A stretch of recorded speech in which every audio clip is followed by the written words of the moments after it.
கடவுள் என்னும் முதலாளி கண்டெடுத்த தொழிலாளி விவசாயி விவசாயி.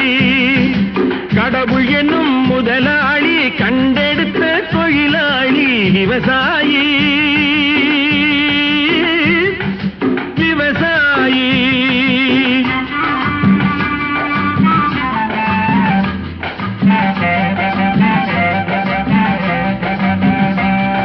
முன்னேற்ற பாதையிலே மனச வைத்து முழு மூச்சாய் அதற்காக தினம் உழைத்து மண்ணிலே முத்தெடுத்து பிறர் வாழ மண்ணிலே முத்தெடுத்து பிறர் வாழ வழங்கும் குணமுடையோன் விவசாயி விவசாயி.